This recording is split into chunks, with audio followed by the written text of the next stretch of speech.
How's it going, everybody? Welcome back to Elvis Junction Reviews. Today we are reviewing another Athearn Genesis product. We are reviewing an Athearn Genesis Southern Pacific GP9 number 5692, and this does have sound in it, so there will be a sound demo. This is a friend of mine is letting me borrow this. The link to his YouTube channel will be in the description of this video, so definitely go check him out, please, and subscribe. Inside the box here, we have some Athearn stuff, so like sign up for Athearn News.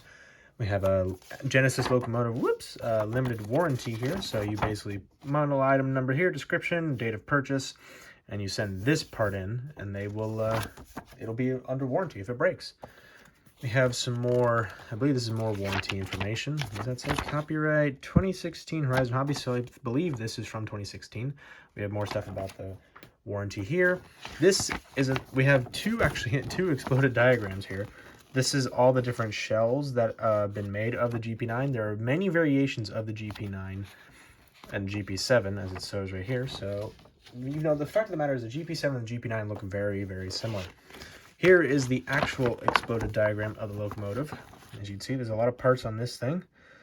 There's a lot of different phases of GP9s, like 3, 2, and we also believe that there's ones here. We have different ones for Chicago and Quincy, Durango, Rio Grande and Western, Western Pacific, and Southern Pacific, and then the SP rebuild.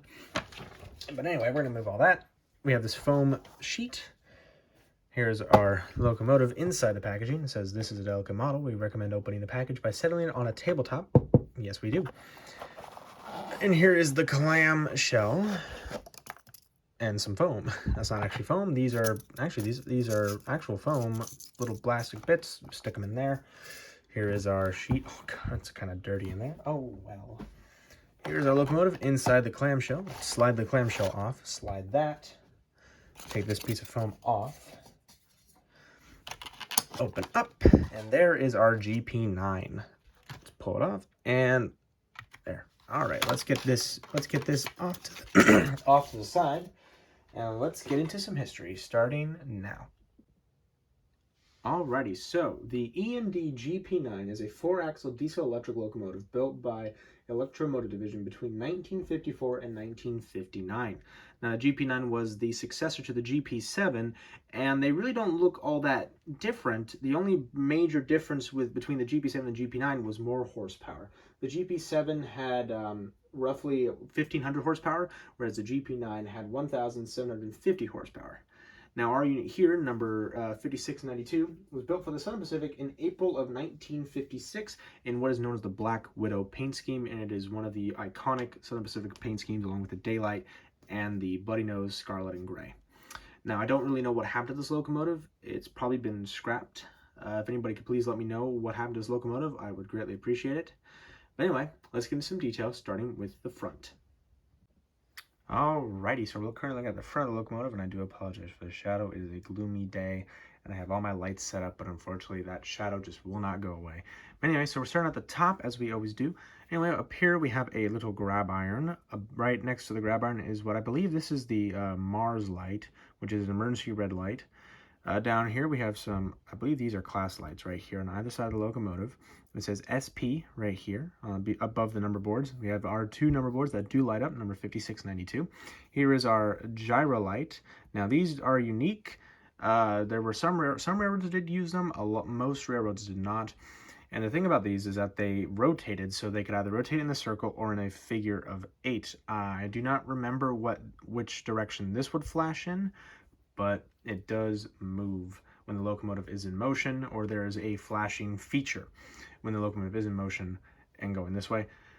We have some more grab irons that work their way from the top of the nose here down to the bottom to the walkway. We have another number right here, 5692. We have some, I believe these are some storage compartments. There is a walkway step here so that you can traverse this locomotive. I'm not going to try to see if that goes down because I'm actually worried I might break this because it's obviously not mine. Working down, we have some safety rails, and there's our safety chain. Here's an EMU socket. We have some EMU cables here, 4 on each side here. We have an air brake hose, and here's our coupler, and I believe this is the coupler cut bar right here.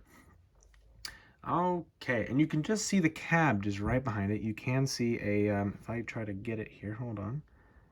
I don't believe it wants to focus on it, unfortunately, but there is a windshield wiper right here and on the other side of the locomotive too.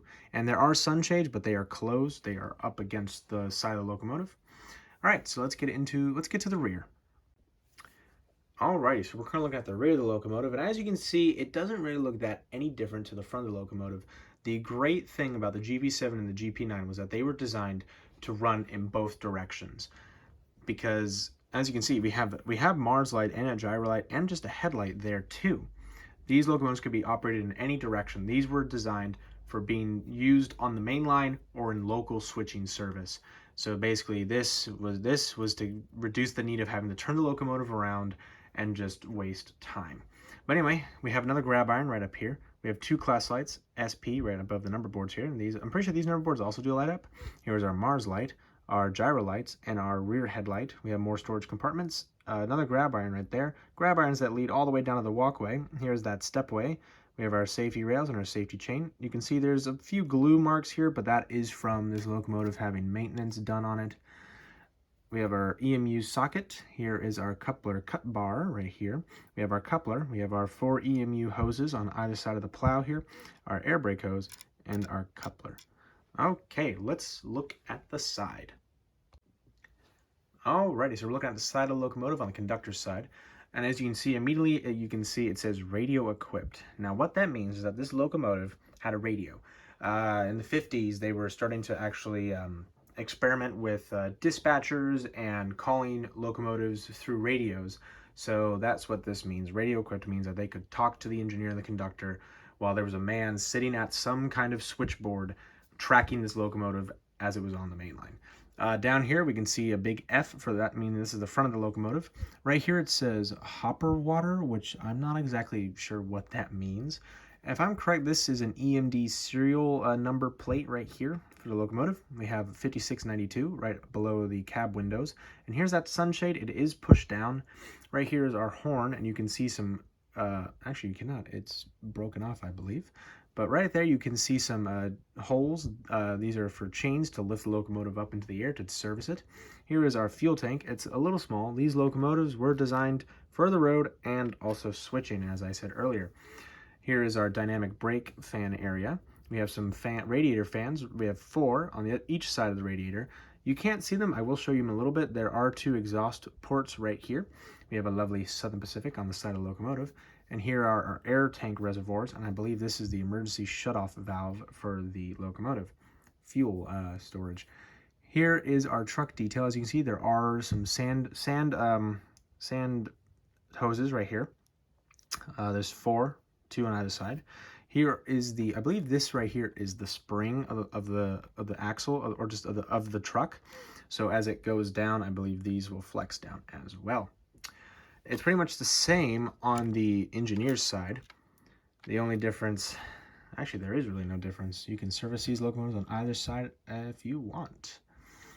Okay, so let's get into some roof detail. Alrighty, so we're currently looking at the roof of the locomotive. I apologize for the dust. There, you can also see our sand filler hatch. It is right there next to this grab iron. Here is the horn that I mentioned earlier. We have our radiator fans, and if I move the camera this way, you can see the other radiator fans, and there are those exhaust ports that I did mention earlier, and there's another sand hatch right here. Alrighty, let's get into my final thoughts before we look at the sound. If you're going to be railroading the Southern Pacific in the 1950s, in the early 1960s, this is a locomotive for you.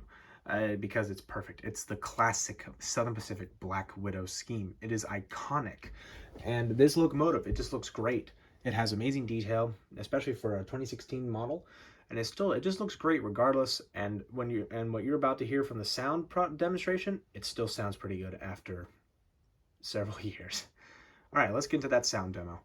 Alrighty, so we're currently looking at we're going to do a sound demo for you. This is my friend here. He's going to be doing a demonstration here. I'm just going to be pointing out the features he is going to be operating. All right, so here comes the startup sequence. There we go. I apologize for the shakiness of the camera. I have no tripod. We are currently at the South Bay Historical Railroad Society's layout at the Santa Clara Depot in California. You get that lovely prime mover startup. All right, so now that the started up, let's see the lights. First the headlight, and then we're going to see the gyro light on the front.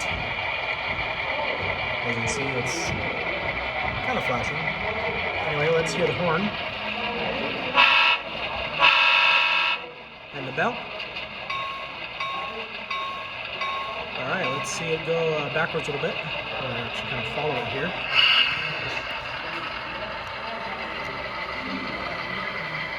Alright, we're going to stop it right there. And we're going to have it go forward.